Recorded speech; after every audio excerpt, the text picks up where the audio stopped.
the Trump administration is handling it the way it handles everything. It likes to sow confusion. It isn't transparent. It hasn't been fully telling the truth about this. And it's been trying to project an image of strength that everything is going great. But medical experts have weighed in that are saying this doesn't make sense. The timeline doesn't make sense. It doesn't make sense that he would be released from the hospital so soon. The other issue is that Trump is continuing to flout rules by not staying in quarantine long enough, by taking that political trip that really only serves his political purpose and is putting other people at risk. And you could see in the video there, he wasn't really apologizing for his early statements about the coronavirus, that it was going to go away, that it was just like the flu.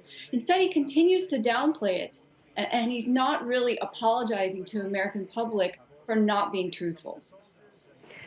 Of course, this has happened at a very critical time in the campaigning process. To what extent does Donald Trump being in hospital and incapacitated in that way, not being able to go outside, just really hindered the sort of normal tools that he would use in electioneering? Well, it completely affects his campaign in a negative way because his campaign was not built around being virtually like Joe Biden's was, because Joe Biden was shielding.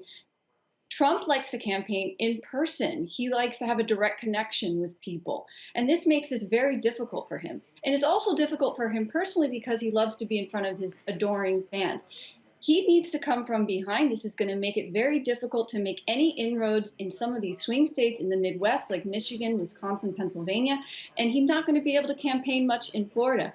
So this really puts his campaign to a halt, and it's going to make it more difficult for him to gain any ground.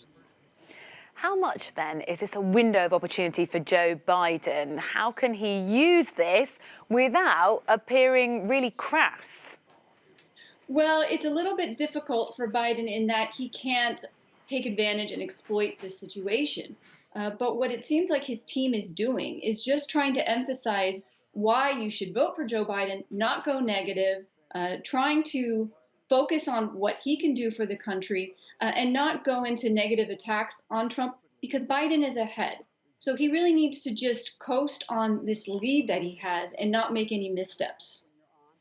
The vice presidential debate will be taking place on Wednesday.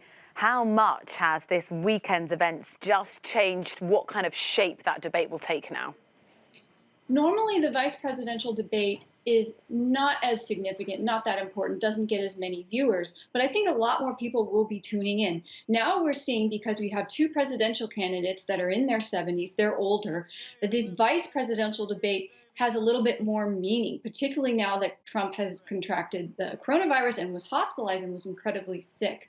I think you're also going to see Kamala Harris really go on the attack. So while Biden will stay sort of neutral and not make any huge waves, I think you're going to see Harris really, really try to criticize all the missteps of the Trump administration and go after Mike Pence very forcefully, as she's done in the previous debates when she was running for president.